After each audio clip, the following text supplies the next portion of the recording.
हम मलिक साहब के साथ हैं जो जमात इस्लामी में हैं। सर, पहला तो ये बताइए कि आज जो आपने प्रेस कॉन्फ्रेंस करके ये बताया है कि जिस तरीके से ज्ञानवापी पर कोर्ट ने पहले ही 7 दिन पूरे होने से पहले ही पूजा अर्चना करने का वहाँ पर आदेश दे दिया था और वहाँ की जो एडमिनिस्ट्रेशन है उन्होंने भी कोई रात नहीं बिताई इसको आगे करने में, तो किस तरीके का माहौल क्रिएट होता है देश में?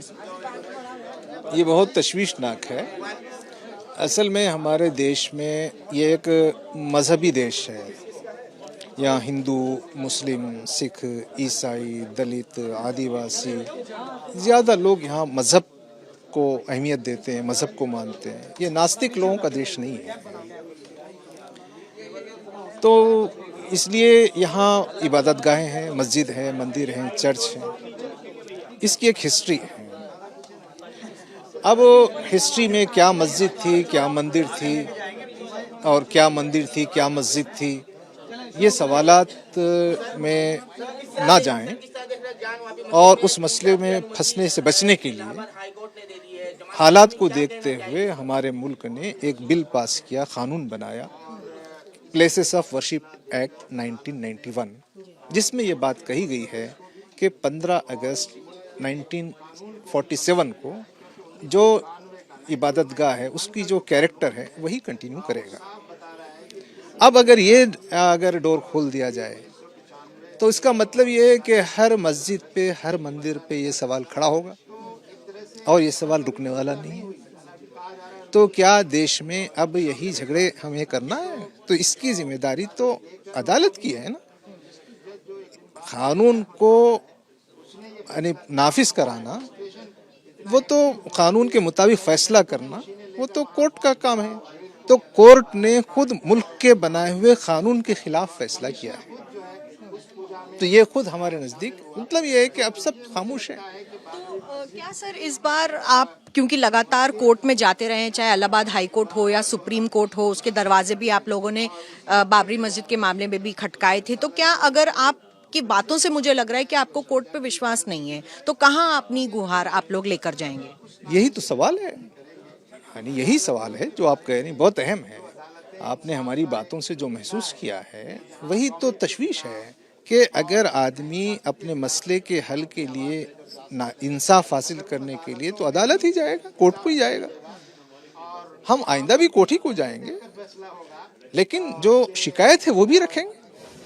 तो जो शिकायत है वो यही है कि जो खवानीन मौजूद हैं उस खवानीन के ही खिलाफ कोर्ट में अगर काम हो रहा है तो ये बहुत इंसाफ को कहाँ मिलेगा।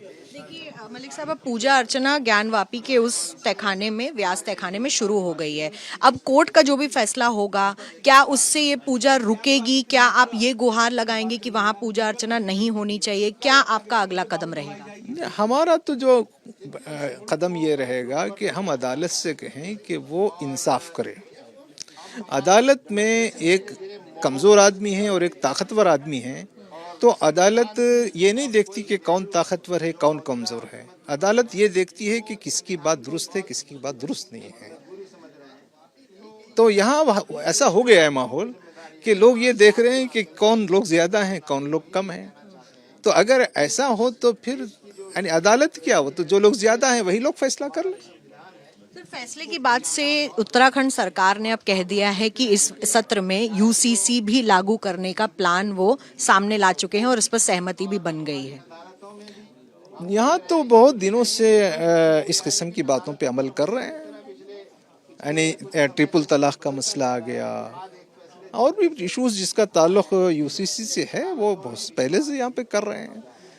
यूसीसी लाने से अगर यहाँ के दलित खुश हैं, यहाँ के सिख खुश हैं, यहाँ के क्रिश्चियन खुश हैं, या नॉर्थ ईस्ट के लोग खुश हैं, साउथ इंडिया के लोग खुश हैं, या वहाँ के लोगों ने डिमांड किया है, ऐसा हमको मालूम नहीं है। ये तो जो है चंद रियासतों के हुक्मरान लोग हैं, ये कोई जनता का डिमांड नहीं है। यूसीसी लाने से इकोनॉमिक पॉलिसीज अच्छी हो जाएंगी, एम्प्लॉयमेंट के मसाइल हल हो जाएंगे, इंडस्ट्रीज आ जाएंगी, लोगों में एजुकेशन आ जाएगा, हेल्थ इंफ्रास्ट्रक्चर अच्छा हो जाएगा। अगर ये मसाइल का हल यूसीसी है तो हम वेलकम करेंगे। तो आपको नहीं लगता कि यूसीसी किसी तरीके से भी किसी भी मसले का हल बन सकती है?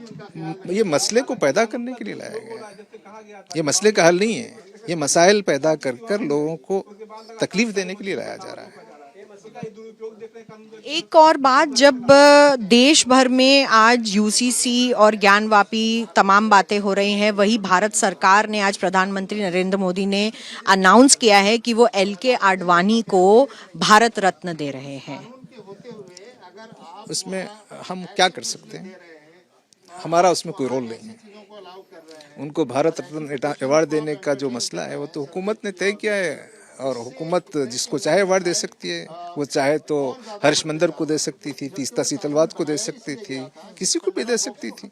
लेकिन देश में ऐसा लग रहा है कि बहुत से अच्छे काम करने वालों को जेल मिल रही है, और बहुत से ऐसे लोगों को जिनको जेल मिलना चाहिए था उन्हें प्राइज मिलते हैं।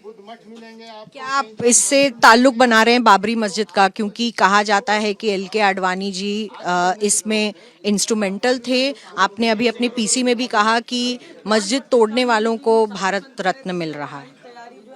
नहीं, ये जो मौजूदा जो हमारे सरकार है, वो सरकार की जो रुख है वो यही है कि यहाँ नफ़रत का माहौल रहे, यहाँ पर जुल्म का माहौल रहे, और माइनॉरिटीज़ को, ख़ास तौर पे मुस्लिम कम्युनिटी को अजियत दी जाए, या उनके दबा कर रखा जाए, या उनके शहरी हुकूक़ को पामाल किया जाए, उनके मजहबी हुकूक़ को पामाल किया जाए। इस किस्म का माहौल तो है। तो क्या मुस्लिम समाज में एलके आडवाणी जी को जो भारत रत्न मिला है उसको लेकर आपको लगता है गुस्सा या आक्रोश हो सकता है? नहीं नहीं, इस पर कोई नहीं, हुकूमत जिसको चाहे तो उसकी क्या है, उस पर हमें नहीं समझता कि उस पर कोई मुसलमान गौर भी कर रहे हैं।